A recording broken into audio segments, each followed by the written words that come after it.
afternoon.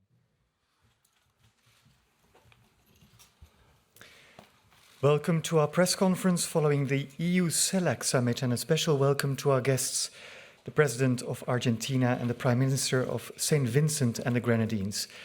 I'll first give the floor to the President of the European Council, please. Merci beaucoup. Bonjour à chacune et à chacun d'entre vous. Et nous nous présentons devant vous avec le sentiment du devoir accompli et le sentiment que c'est une page prometteuse, optimiste qui s'ouvre dans les relations entre les pays de l'Amérique latine et des Caraïbes et l'Union européenne. Nous avons, il y a quelques instants, Union européenne et CELAC marqué notre accord sur une déclaration qui est ambitieuse, qui couvre un champ vaste pour notre coopération future.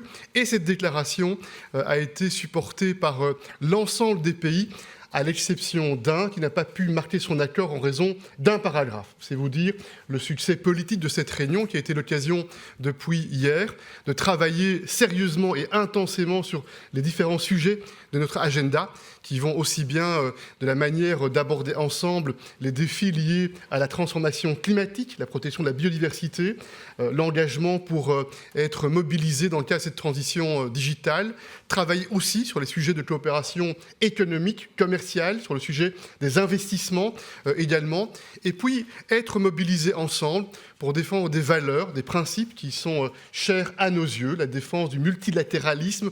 Nous souhaitons un monde multipolaire basé sur le droit, basé sur les principes de la Charte des Nations Unies, les principes de souveraineté.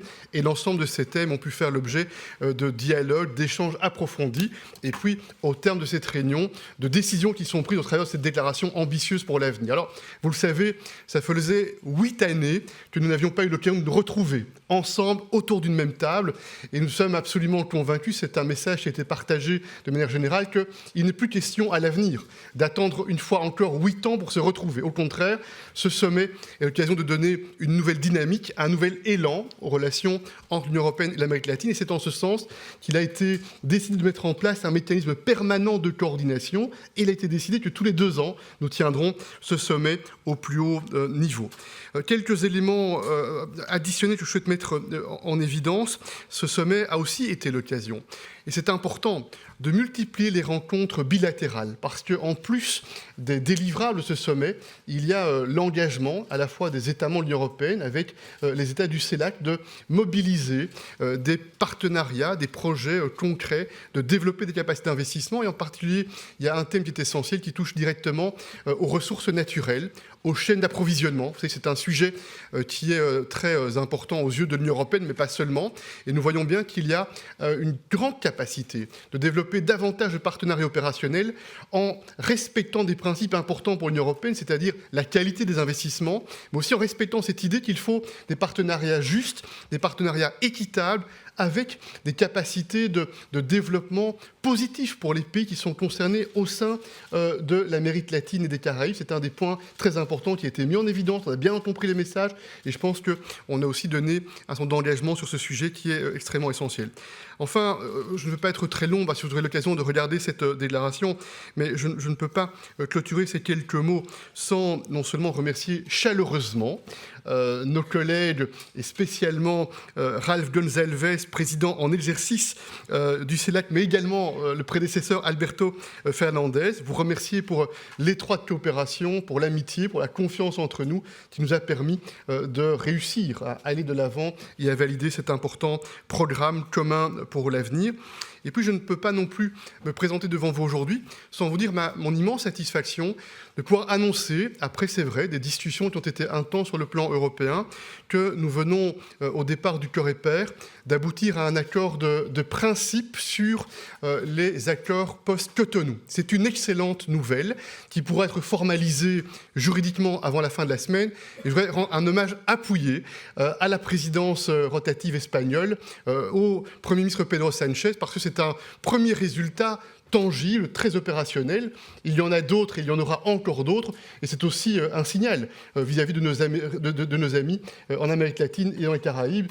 Nous avons évoqué ce sujet beaucoup depuis hier et aujourd'hui. Et je me prends devant vous aujourd'hui avec cette excellente nouvelle. Et je pense qu'on doit tous pouvoir s'en réjouir. Et puis, je termine avec un Un mot plus personnel, c'est inhabituel et j'espère que nos collègues ne nous en voudront pas. C'est la dernière conférence de presse à mes côtés pour mon porte-parole avec qui je travaille depuis plus de 8 années et je souhaiterais simplement lui dire merci Barent. Merci à vous. Merci, Monsieur le Président.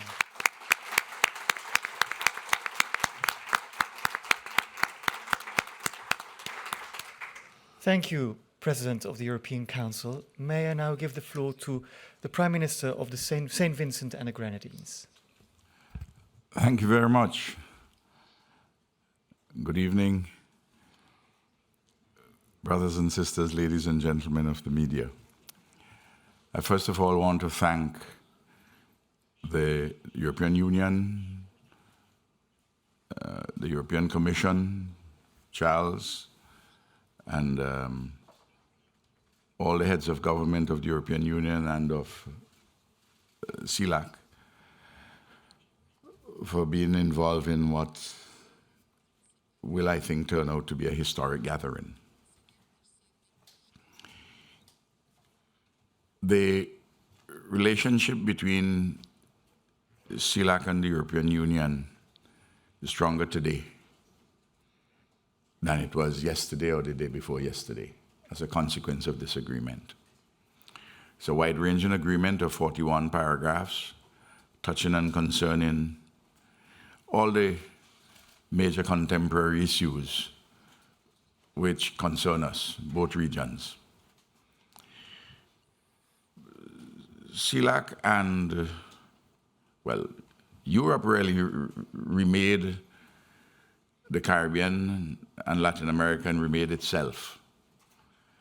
And each region, each of their respective civilizations has to come to terms with the process of this remaking and the consequences of this remaking.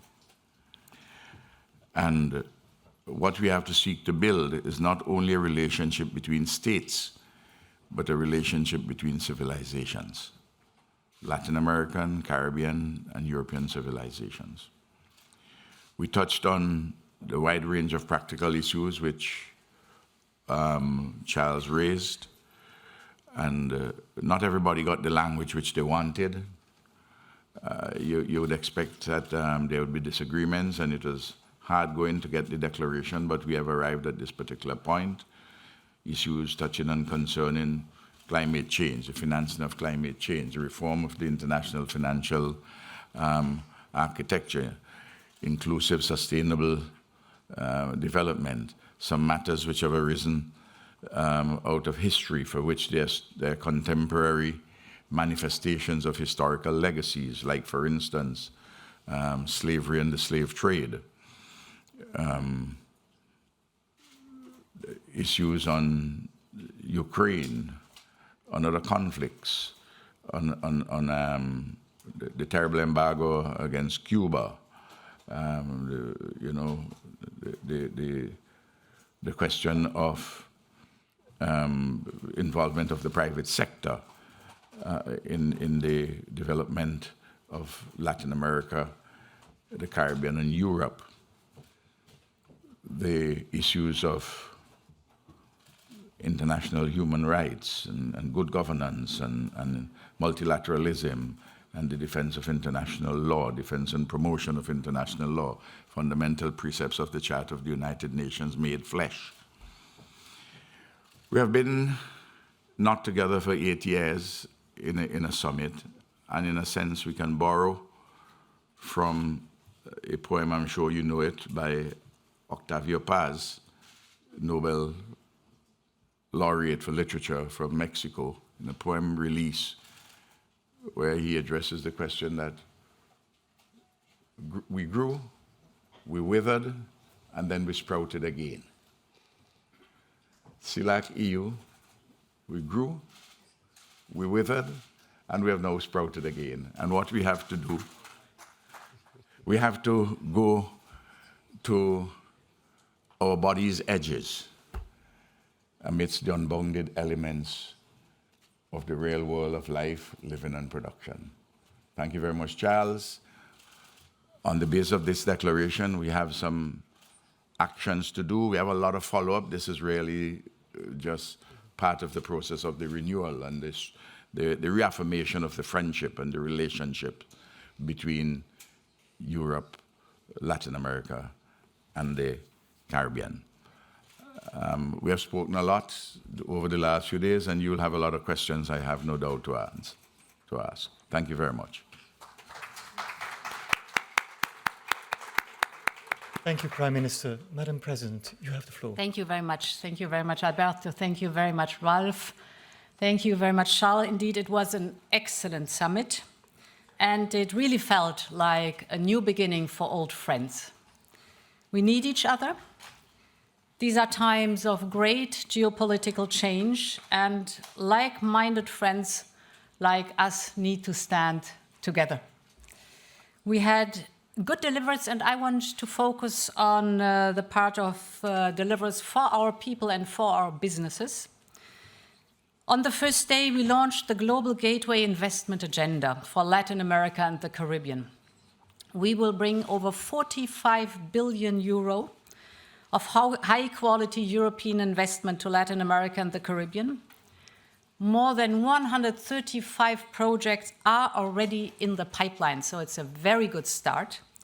Now, of course, together we have to shape the investment agenda, and we have to decide which sectors, which value chains to prioritize, and then we have to implement and deliver. The range of projects is very wide. It goes from clean hydrogen to critical raw materials, from data cable networks to mRNA vaccines. Important is that, and we discussed that a lot, Global Gateway is not just about how much we are investing, but also about how we are investing. We want that our investment comes with the highest environmental and social standards, with transparency about what is happening. We want to share technology and knowledge. And the training of local workforce for the jobs of the future is one of the core elements. For us, it's important in this investment, and that makes it different, that the local communities benefit from the value chain, the added value produced there. This is also in our interest, because we want reliable and trustworthy suppliers. This is also the spirit of the bilateral agreements that we concluded at this summit. First, we signed a critical raw materials agreement with Chile, and we also signed 2 MOUs on energy with Argentina and one with Uruguay. They are both on green energy, and particular on green hydrogen. So truly a win-win situation for both regions and both continents. My second point is on the trade agreements. I am very confident, especially after these 2 days, that in the coming months we will be able to wrap up the negotiations with Mercosur. Our ambition is to settle any remaining differences as soon as possible and to conclude by the latest by the end of this year. And I am also confident that we will conclude the negotiations on the modernized EU-Mexico agreement in the following months. I also welcome strongly the good news on the post-Cotonou agreement. We finally made it. It was a lot of negotiations, but now we found an agreement among the member states, and we will manage to sign it soon. My final point is on the global impact of Russia's war against Ukraine. I am deeply concerned about Russia's move to terminate the Black Sea Grain Initiative, despite the efforts of the United Nations and Turkey. The risk is that it brings food insecurity to so many vulnerable countries across the globe. The European Union will, with all means, continue to work to ensure that food security for vulnerable people is given. As you know, we have complementary the solidarity lanes. More than 45 million tons of grain, oilseed, and other products have been exported via the solidarity lanes. The Black Sea Grain Initiative added another 35 million tons. So we will for sure continue bringing agri-food products out of Ukraine to the global markets via the solidarity lane, but it is important that the blocking of the Black Sea is stopped and that the export via the Black Sea can keep on going. We discussed a lot, of course, the fact that everybody wants this war to end. And peace needs to be just and enduring, and it needs to be centered. And the core has to be the UN Charter. We discussed the importance of the UN Charter explicitly. It is the common ground for us. It is there for every single country with the international law, and it is in all our interest to be very strong on protecting the international law and protecting the UN Charter. In this spirit, we have discussed, and it was, as I said, an excellent beginning for new friends to have a new tradition every 2 years to meet with CELAC. Thank you very much. Thank you, Madam President. Al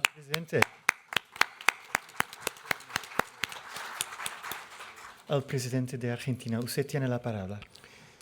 Muchísimas gracias. Buenas tardes a todos y todas. Mis primeras palabras son de gratitud. Gracias, Úrsula. Gracias, Charles. Gracias, Ralph. Gracias también a mi querido amigo Pedro Sánchez, presidente pro tempore de la Unión Europea. Han hecho un trabajo magnífico. Realmente parecía difícil juntar a tantos países y que podamos ponernos de acuerdo en 2 días de trabajo sobre muchas cosas, sobre la mirada que tenemos en el presente, sobre temas que afectan a América Latina, al Caribe y también a Europa. Entiendo que fue muy importante, muy ambicioso el encuentro y que ha colmado claramente las expectativas con las que vinimos muchos. Decía mucho tiempo que Europa y América Latina y el Caribe no se reunían. Y logramos reunirlos después de 8 años, a CELAC y en la Unión Europea, pero yo recuerdo que allá en el año 2006, cuando se hacían las reuniones de América Latina, el Caribe y Europa, en Viena participé de una reunión y pasaron tantos años y nunca pudimos lograr tantos puntos de acuerdo como lo que hemos logrado ahora. Con lo cual estoy muy contento, muy satisfecho con esta reunión. Creo que es importante para la región, para América Latina y el Caribe, definitivamente. En esos puntos que señalaba Ralph, ustedes van a ver muchas expresiones de Europa que admiten y reconocen cuestiones, problemas, planteos que América Latina vive hoy en día y necesita afrontar. A todos, como bien dijo Úrsula, nos preocupa la situación de la guerra en Ucrania. Claramente nos preocupa. Y los países de América Latina siempre hemos expresado nuestra voluntad de ayudar y colaborar para que rápidamente se recupere la paz, que sea una paz sostenible y que sigamos declarando que la guerra no es el camino para hacer planteos en un mundo multilateral que tiene sus propios organismos, que habrá que mejorar, corregir, pero que existen y que debemos respetar. Yo me llevo la alegría no solo de haber firmado el acuerdo energético con Úrsula cuando llegamos ayer, que es muy importante para Argentina porque le da mucha certidumbre jurídica a los inversores europeos que en materia de energía pueden estar interesados. Me voy muy contento también porque es la primera vez que pudimos discutir y hablar con toda claridad un mecanismo para terminar con el extractivismo en América Latina. Esta idea de que América Latina es solo proveedora de producción primaria y pareciera que siempre fue impedida de industrializar esa producción primaria. Y es la primera vez que con todas las letras pudimos hablar del extractivismo sin culpas. Medio en broma, medio en serio. Digo, demandó 5 siglos, pero finalmente lo conseguimos, lo hemos conseguido. Y que nosotros finalmente podamos pensar el producto de nuestra tierra, el producto de nuestra minería, pudiendo agregarle valor y contando con la inversión europea, es para nosotros muy importante y muy alentador. Es tan alentador también haber podido tener el diálogo franco, donde siempre encontramos un punto de contacto con Europa y que tiene que ver con el respeto a la democracia, al Estado de Derecho y a la plena vigencia de los derechos humanos. Sobre estas bases, que son muy sólidas en nuestros países y que nosotros valoramos tanto, hemos llegado a estos acuerdos. Yo vuelvo a agradecerles a todos ustedes el esfuerzo, a mi querido amigo Pedro Sánchez, que ahora está en campaña, por eso no nos está acompañando, pero que ha sido tan importante a la hora de convocarnos. Él sabe cuánto lo queremos en América Latina, él sabe cuánto lo respetamos en América Latina y también en el Caribe. Y entendemos el porqué de su ausencia. Gracias a todos y todas, muy contento con este acuerdo, gracias por el esfuerzo y gracias por la hospitalidad que nos han brindado acá en Bruselas. Muchas gracias.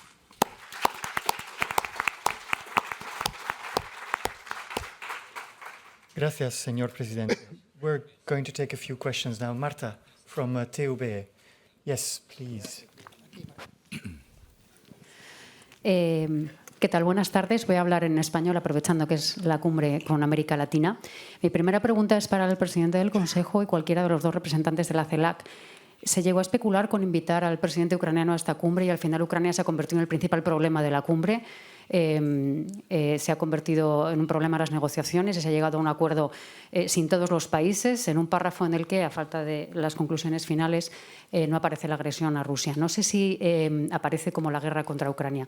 No sé si ustedes creen que esto ha merecido la pena o que se ha puesto en riesgo el que se recuerde esta cumbre como un fracaso y el que ese único párrafo desluzca los otros 41. Y luego me gustaría al presidente del Consejo, ya que no está el presidente de España, preguntarle cómo valora usted que Pedro Sánchez, el presidente de turno del Consejo de la Unión Europea, no esté hoy aquí en una cumbre en la que España ha puesto todo su empeño por acudir a un acto de campaña electoral. Gracias.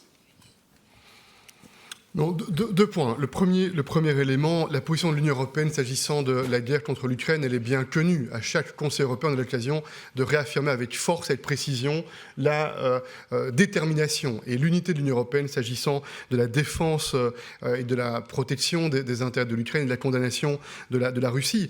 Et vous verrez dans la déclaration, puisque vous allez en prendre connaissance, j'imagine, puisqu'elle a été maintenant validée par le CELAC et par l'Union européenne, vous verrez dans cette déclaration qu'il y a bien effectivement un certain nombre de points qui sont exprimés en lien avec cette situation qui impacte le monde dans son entier, dans son entièreté, dans sa globalité. Et vous verrez aussi qu'il y a une forte détermination qui est partagée de défendre les principes du multilatéralisme et d'un ordre mondial fondé sur des règles. Et c'est tout à fait essentiel. Et puis, vous l'avez compris, je l'ai indiqué en début de réunion, nous sommes extrêmement satisfaits d'avoir pu dégager une position très forte de 60 pays. 60 pays autour de la table, Union européenne et CELAC. Et j'ai simplement noté avec mon collègue qui était le co-président pour ce sommet, Ralph Gonzalez, que seulement un pays n'a pas pu marquer son accord en raison d'un paragraphe. Quand on mesure bien quelles sont les nécessités d'efforts, de négociations et de compromis pour mobiliser un accord sur un agenda international aussi fourni que celui qui était sur la table pour ce sommet, on voit bien que c'est un succès, c'est une grande réussite. Et ça a été possible grâce à nos équipes diplomatique, mais grâce aussi au leadership et à la confiance entre nous, la capacité que nous avons eue, pas seulement aujourd'hui et hier, mais depuis un certain temps déjà, d'engager, de s'écouter, de comprendre les sentiments, les impressions, les convictions, et chacun a pu très sincèrement défendre ses points sur le sujet. Et puis le dernier point, s'agissant du Premier ministre espagnol, moi encore une fois, je l'ai fait d'emblée, souligner la forte implication non seulement du Premier ministre espagnol, mais de l'ensemble des équipes diplomatiques, parce que c'est un travail de longue haleine, cette préparation de ce sommet entre l'Union européenne, les pays du CELAC, et puis on vient de le voir encore il y a quelques instants. Non seulement on dégage un accord sur cette déclaration commune, c'est essentiel, et puis j'ai eu le plaisir d'annoncer cet accord sur la situation post-Cotonou. Vous savez, ça faisait des mois qu'on avait des difficultés à l'intérieur de l'Union européenne sur le sujet. Ça faisait des mois que nous essayions de dégager des consensus entre nous, et je me réjouis que la détermination, la ténacité de l'équipe espagnole qui préside l'Union européenne sous l'autorité du Premier ministre Sanchez ait permis de dégager cet accord qui sera formellement mis en œuvre juridiquement avant la fin de la semaine. Next question, Paula, yes, from TV Globo in Brazil. Paula. Hi, good evening. It's O Globo newspaper in Brazil. Oh. Just correcting, sorry. Good evening. So thank you for doing this. I would like to ask, during his speech here, President Lula said that the negotiation of the agreement between the Mercosur and the European Union should be based on trust and not on threats. He also said that the defense of the environment should not be an excuse for protectionism. I would like to ask the Europeans on stage mainly, of course, others could also comment, are you threatening the Mercosur countries? And are you using the environment as an excuse to protect your economies? Thank you. Yo puedo contestar, pero I'm ready for to you say the question. No, I'm ready to say a few words, and this is absolutely clear, and just also the spirit during this summit that threatening is not the way we are working on the EU side. We do not have any hidden agenda. We are extremely transparent, and we would like to strengthen the economic and the trade ties with Latin America and the Caribbean. And the President of the Commission has very well explained where we stand and what are our common goals. And I'm absolutely convinced that this high-level meeting today and yesterday was a great occasion, a great opportunity to listen to each other, to better understand what are the concerns on both sides, because there are concerns on both sides for this agreement. And I'm absolutely convinced that we share the same priorities, especially concerning the defense of the biodiversity, the importance to address seriously climate change. And one important topic we discussed today and yesterday is related to the financing, because we understand very well that the current financing system is not fair. And that's why we are absolutely determined to work together, also because there will be important political moments in the months to come, especially at the level of the United Nations, in order to try to make sure that all the countries across the world are assuming their responsibilities, what we are doing on the EU side, because it is absolutely true that for many years on the EU side, we think that we need collectively to be serious in addressing climate change and the consequences. And many colleagues in Latin America and the Caribbean, they share and they're absolutely committed, and they can see every day the consequences of this climate change topic and this climate change issue. ¿Puedo agregar algo? Permiso. Yes, go ahead and then I will conclude. ¿Puedo? Go ahead first and then. Gracias. Yeah. No, quiero aclarar dos cosas. La primera es que el presidente Pedro Sánchez hizo mucho por esta reunión y trabajó hasta recién con nosotros. Y la verdad nosotros estamos muy necesitados de que vaya a hacer campaña en España para preservar los mejores valores democráticos en España. Así que, lejos de molestarnos, estamos muy contentos que esté haciendo eso. Respecto de Lula, quiero dejar en claro algunas cosas. Todos saben de mi amistad y saben que trabajamos muy en común en este punto con el tema de la Unión Europea. La verdad es que yo creo que a partir de la llegada de Lula a la presidencia de Brasil, hemos podido retomar un diálogo razonable con la Unión Europea. Hubo un momento en que en Brasil no hubo respeto por la Amazonia, y eso fue una queja de la Unión Europea y de países como la Argentina. No fue un planteo de la Unión Europea solo, fue también un planteo de la Argentina. También observamos en el acuerdo con Lula cuestiones que creemos debemos atender, porque después de haberse firmado ese preacuerdo en junio del 19, en diciembre salió un pacto verde firmado por la Unión Europea que afecta mucho a aquel acuerdo inicial. Y hay algunas cuestiones puntuales que pudimos volver a discutir con la Unión Europea. Úrsula nos visitó a mí en Buenos Aires, pero visitó también a países del Mercosur hace poco tiempo, y pudimos plantearle esas preocupaciones y estamos retomando el trabajo bien. Con lo cual creo que estamos en una buena senda y estamos en una senda positiva por el acuerdo. Pero un acuerdo, como dije ayer en mi discurso, un acuerdo necesita que todos ganen. Porque si gana uno y el otro pierde, eso es un aburro, no es un acuerdo. Y lo que queremos preservar es un acuerdo donde todos estemos satisfechos. Gracias. We have a good agreement that we are negotiating and that both sides are deeply convinced of the high value of this agreement. And indeed, my travel to Brazil and Argentina helped a lot to listen and to understand what the ideas on Mercosur's side are and to mirror that with our ideas. And there's a strong consensus. We share the same goals. We want the protection of climate and biodiversity. And President Lula, since in office, has made huge progress, for example, in stopping deforestation. And all this will be reflected in a chapeau document that we are just finalizing now. So important was to travel, to be there, to speak to each other eye to eye, to listen to each other and to understand each other's standpoint. And since then, for me, there's even more clarity that we will be successful with this agreement and that we will finalize it. Thank you, Madam President. Yes, Luisa from El Diario Nación de Argentina. Luisa. Merci. Ceci est une question pour Monsieur Charles Michel, Luisa Corradini de la Nation d'Argentine. Ma question concerne le format de la conférence. Vous venez tous de parler des accords bilatéraux et les succès des accords, tandis que pendant des jours, on a vu des blocages en ce qui concerne la déclaration de la conférence. Est-ce que vous, pour les prochains rendez-vous, allez garder le même format? Ne serait-il pas peut-être plus judicieux d'organiser d'autres formats, genre mini-sommets régionaux? Vous allez me dire si c'est une idée intéressante ou pas. Merci.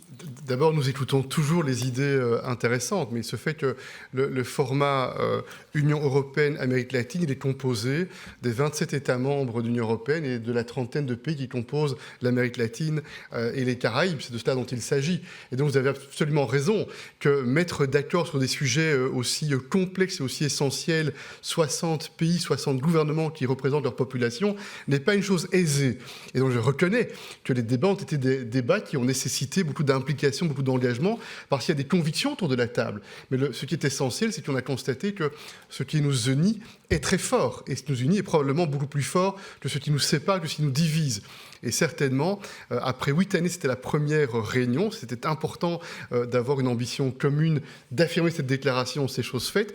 Et je suis certain que cette réunion aujourd'hui et hier, c'est un point de départ pour une nouvelle ambition. Et ça veut dire qu'il y aura à l'avenir beaucoup plus de coordination constante, permanente, étroite.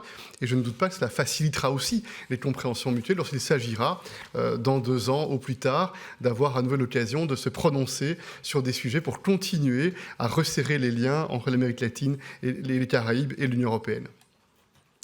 If I may say in relation to what has been asked by our dear sister, that there have been regional meetings of one kind or another involving the European Union, the Caribbean, Central America, South American countries on different subjects. But clearly, it is vital that the political leaderships in Latin America and the Caribbean and the European Union to give life and direction and meaning to this relationship at the highest level. You have to meet from time to time. It's a terrible thing that we hadn't met for 8 years. Now we're going to meet, the next time we're going to meet in Colombia. The agreement, the declaration has said that in 2025. And CELAC itself has put itself in a position where it can look forward to these kinds of meetings in a more structured way. For instance, there's already an agreement in CELAC that Honduras will succeed St. Vincent and the Grenadines next year as the PTP of CELAC. In 2025, Colombia will succeed. Here, we had a meeting with the Troika, the immediate past PTP of CELAC, then myself, Honduras, plus one, the chair of CARICOM, of the Caribbean Community. But what this meeting has been about is to provide leadership. If I may just say something which connected with one of the questions which was asked earlier in relation to climate change. Paragraph 23 of this declaration says this: we stress the importance to fulfill the commitment by developed countries jointly to mobilize US $100 billion per year for climate finance to support developing countries and to double adaptation finance by 2025. Well, there was this promise made in Stockholm in 2009 and that we should start something by 2020. Nothing has happened. Now we are having the 27 countries of the European Union saying, hey, we're going to push and do something about this. Now, this is an important declaration. Now, we have to work through details on these matters. And there's several other such paragraphs. I know that from time to time it is in the nature of human beings, particularly, and it's good for journalists to be cynical because it is stock in trade.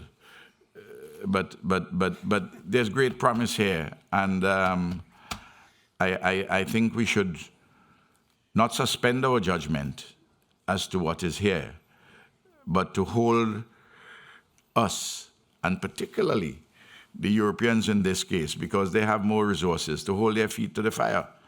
So that, I mean, it would be an awful thing if you write this in paragraph 23, and then in 2025, we see no money. That would be a hell of a thing. Then your cynicism would be justified. Thank you, Prime Minister. Yes, Ian, from the FT, another question. Thank you very much. Ian Johnston, Financial Times.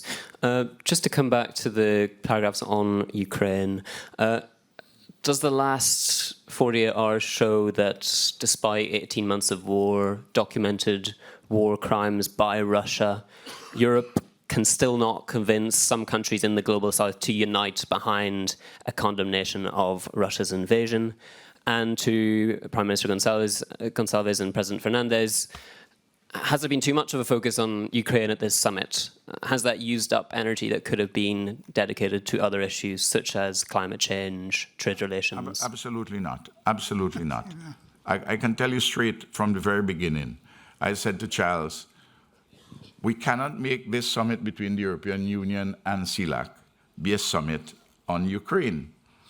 But clearly, Ukraine is a matter of great importance to Europe and the world, other conflicts too, in the world. And if you read the paragraph on Ukraine, you would see what is said here. Paragraph 15, we express deep concern on the ongoing war against Ukraine, and then they detail that great concern. Then that section of the paragraph says, we support all diplomatic efforts aimed at a just and sustainable peace in line with the UN Charter. Then it goes on to recognize the national positions of the various governments as adumbrated in the UN General Assembly resolutions. And it ends, it is essential to uphold international law and the multilateral system that safeguards peace and stability. So there's a reaffirmation of positions and a ticking of the box. It doesn't mean that you have to go and do the lambada in the nude anytime a subject is raised. It's not a, the language is there. I mean, I don't know what we need to do more than this to get the attraction of persons. Clearly, we have concerns. Europe has concerns about Ukraine. The concerns for us with Ukraine, among other things, would be the terrible suffering that is taking place among peoples who are directly involved in the conflict, but also because of increasing prices, shortages of commodities, increasing immiseration of people as a consequence not only of the war, but of the sanctions consequent upon the war, and all of these things. And we need to make the world a better place. I mean, but you are responsible people. We put things down in words. I know in these, that you don't have to go and dramatize anything. Just you put it in clear and precise language and mean what you say. Simple as that. Thank you, Prime Minister. Tommaso, yes, from ADN Kronos.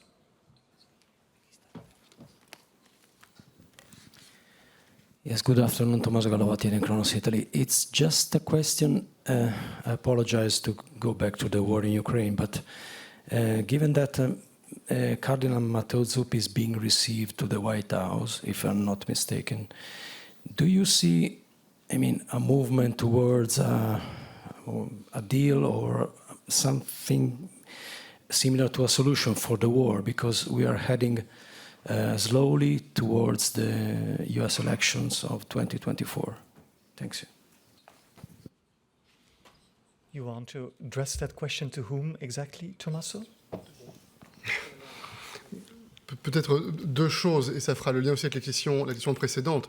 D'une part, l'Union européenne soutient la formule de paix juste, présentée et proposée par le président Zelensky, parce qu'elle se fonde sur la Charte des Nations Unies, sur la souveraineté territoriale de l'Ukraine, premier élément, et parce qu'elle se fonde sur l'idée de la justice. L'idée qu'on doit rendre des comptes quand des actes extrêmement graves au regard du droit international sont commis, et c'est la position de l'Union européenne. Et pour le reste, je ne vais pas m'exprimer au nom de qui que ce soit d'autre que l'Union européenne. C'est un premier élément, et nous coordonnons nos positions très étroitement, vous le savez, par exemple dans le cadre du G7, où nous avons des coordinations très étroites sur ce sujet. Puis deuxième élément, pour rebondir sur la question précédente, je crois qu'il est essentiel, et votre question nous permet de le dire avec beaucoup de clarté, d'affirmer l'unité et la détermination sans faille de l'Union européenne s'agissant de la guerre contre l'Ukraine, vous l'avez compris.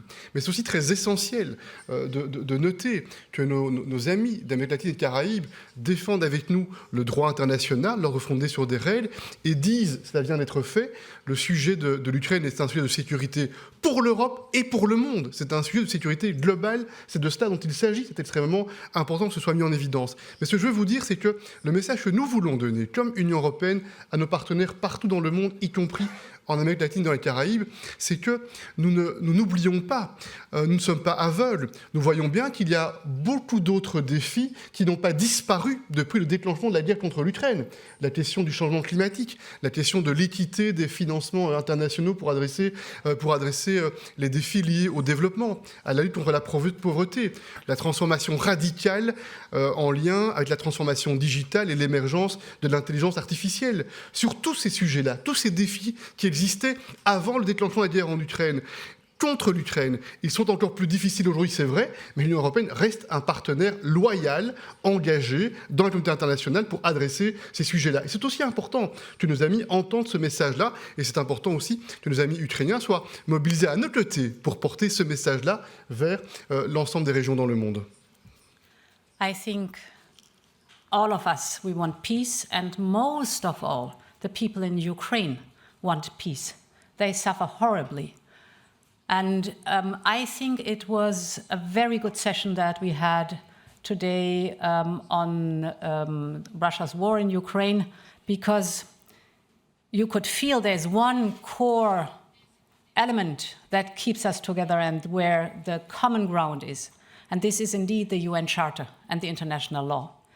And it was born from the ashes of World War II. So it was born out of a terrible experience of war and put together in a system of rules we all subscribed and we all hold dear. We all hold dear because, and this was very strong in the room too, we never know if not tomorrow one of us needs to call on the UN Charter to be protected. And therefore I think it was a very fruitful and good discussion that we had, clarifying that we want a just and lasting peace and that we have the common ground with the UN Charter and with the international law. Thank you, Madam President. At the same time, let me just add this so that there's absolute clarity. Look, we are not all children in here. And in fact, I don't see any child here. Historically, we have had a lot of big power activities against smaller, poorer countries, less powerful countries. And we see it happening in Latin America. And some who would do things in Latin America and the Caribbean, and who would raise, when you raise certain principles of non-interference in the internal affairs, the use of force, and all the rest of it, they will ignore you. Yet some of those same countries are the ones who are raising those very principles in Ukraine. So that we have to get rid of the hypocrisy if we have to get a better world. And let us apply these principles in the Charter of the United Nations in a clear and objective manner and call a spade whenever the circumstances arise. ¿Puedo agregar algo? Soy el único que no hablo de Ucrania, así que voy a aprovechar para decir algo. No, primer punto. Yo quiero dejar en claro que esta fue una cumbre entre la Unión Europea y la CELAC, tratando de buscar generar vínculos políticos, económicos, culturales, entre Europa, América Latina y el Caribe. Ocurre en un escenario donde hay una guerra desatada por Rusia cuando invadió Ucrania. Yo quiero aclarar que la inmensa mayoría de los países de la CELAC condenamos en Naciones Unidas la invasión rusa. Con lo cual, lo que les quiero significar con esto es que hay más una especulación periodística sobre que el objeto de la cumbre era el problema en Ucrania que la realidad. La verdad, no existieron los problemas que ustedes están planteando. Sí, obviamente, hay alguna voz disidente, y sí, seguramente. Pero ese no fue el objeto de esta cumbre y no fue lo que nos ocupó en esta cumbre y tampoco nos detuvo el problema de Ucrania para avanzar en las cosas que esta cumbre necesitaba avanzar. Por eso quiero dejarlo en claro, porque pareciera que América Latina tiene algún resquemor de hablar con él del tema. La inmensa mayoría de los países de la CELAC votamos la resolución de Naciones Unidas. No sé qué es lo que estamos discutiendo. El resto es especulación periodística. Tout à fait. Gracias, señor presidente. This concludes our press conference. We've just published the statement on behalf of EU and CELAC. Thank you.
Économique, commerciale, sur le sujet des investissements également, et puis être aux relations entre l'Union européenne et l'Amérique latine. Et c'est en ce sens qu'il a été décidé de mettre en place un mécanisme permanent de coordination. Et il a été décidé en évidence.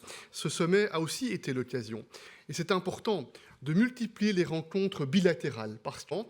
Et nous voyons bien qu'il y a une grande capacité de développer davantage de partenariats opérationnels en respectant des sages.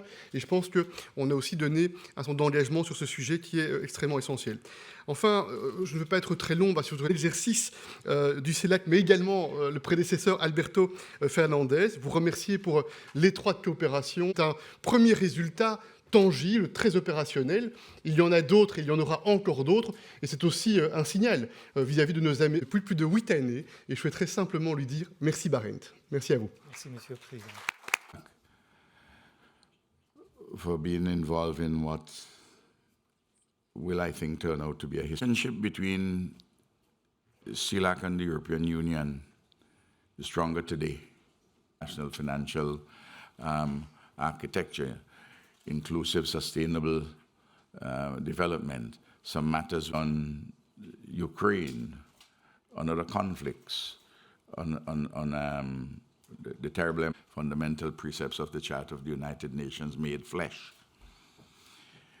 We have been flesh. We have been not together for 8 years, in a summit. Thank you very much. Thank you, Prime Minister. Madam President, you have the floor. Together we have to shape the investment agenda, and we have to decide which sectors, which value chains to prioritize. Welcome strongly the good news on the post-Cotonou agreement. We finally made it. It was a lot of negotiations, but now we found that protecting the international law and protecting the UN Charter. In this spirit, we have this. Muy ambicioso el encuentro y que ha colmado claramente las expectativas con las que vinimos muchos. Cuando se hacían las reuniones de América Latina, el Caribe y Europa, en Viena participé de una reunión y en Ucrania. Claramente nos preocupa. Y los países de América Latina, pero que existen y que debemos respetar. Yo me llevo la alegría Du Premier ministre espagnol, moi, encore une fois, je l'ai fait d'emblée, souligner la forte Will be reflected in a chapeau document that we are just finalizing now. d'avoir une ambition commune, d'affirmer cette déclaration, ces choses faites.